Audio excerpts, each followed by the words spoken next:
Hello good people! This is FisherTwelve and we have another exciting Call of Duty eSports video for you guys today, as always, and today's video is going to be my UMG Orlando recap. Just wanted to go over the final placings, pool play, some things I noticed, and just pretty much give my overall thoughts on the event. First off, congrats to UMG for putting on an amazing event. I haven't been to a UMG event before, but I hear they get better every time.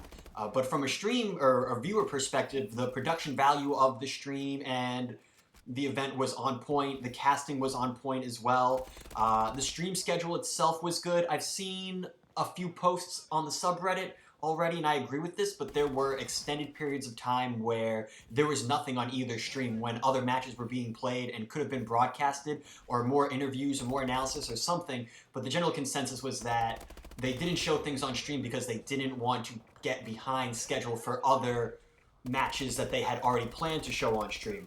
And that's very much understandable. So to tack on, I would definitely appreciate some flexibility in the games that they're picking to be streamed, just so that we can have more exciting matches, or matches that are current to the specific event, or rivalry matches may be a better term to describe these.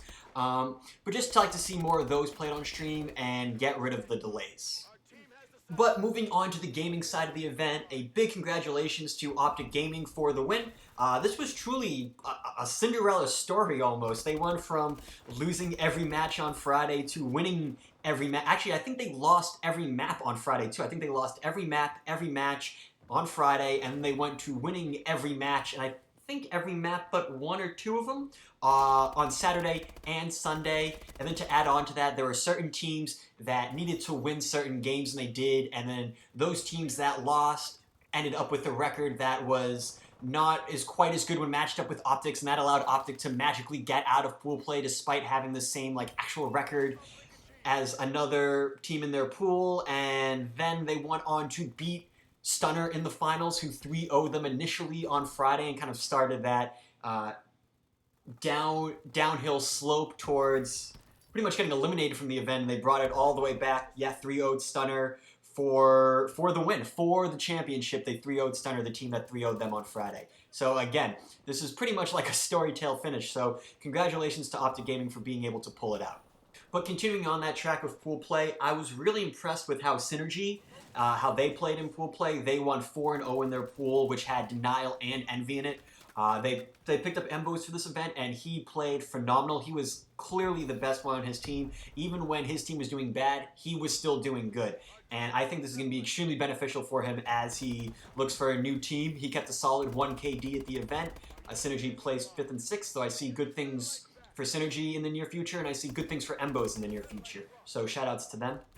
Prophecy also did well in pool play, as did TK. TK actually won 4-0, I believe, which I don't think many people were expecting. I don't even think people were expecting TK to break the top 8. I don't think any of the casters had TK on their top 8.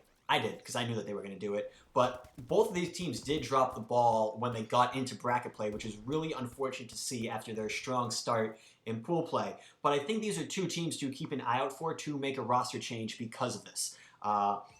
More so Prophecy than TK. Prophecy has been playing better than TK, I think, just throughout Season 1 in the past 2 events. But I think Parasite is the type of person to realize when a team isn't successful or a team doesn't have the caliber to win a championship. And I think he sees that now based off some of his tweets this weekend. So I think they may be looking to make a roster change. TK maybe not so much, just because I think they definitely want to feel out how their team works in their new team house. So actually with the team house, I do expect TK to turn around in Season 1. But I was really impressed with how these teams played in pool play, and I really wish they could have continued that on into bracket. Prophecy ended up placing 9th through 12th, and TK ended up placing 7th through 8th, I believe. Next, I just briefly wanted to touch upon Envy, FaZe, and Optic Nation. I think all 3 of these teams didn't play to the level that we were expecting them to. Envy and FaZe won 1-3 in pool play, and they didn't really get the ball rolling in bracket play. I don't even think FaZe played on Sunday. That's how bad that they were doing in bracket play. They didn't really show up to this event, and if you watch Apathy's video, he, for the most part, blames it on them not being able to get enough practice in, or as much practice as they wanted to get in.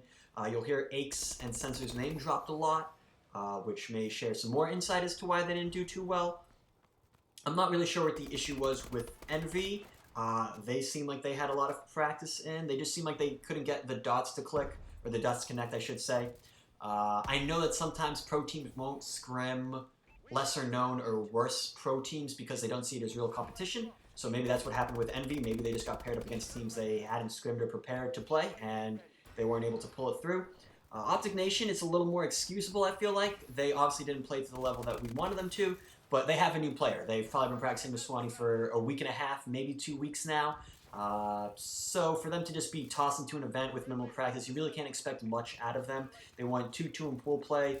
They finished 9th and 12th, or 9th through 12th overall, and Envy and FaZe both finished 13th through 16th overall. And finally, even though they didn't win the event, I want to give the biggest of props to Stunner Gaming, who definitely surprised all of us with how well they played consistently this entire weekend. They started off really strong, going 4-0 in pool play, and just flew through the bracket. They beat Justice, then they 3-0 Denial. They lost to Optic, but then they beat Denial again. I think the two players on their team are only 15 to add on to that. TJ Halley and Hook, who played absolutely phenomenal this weekend.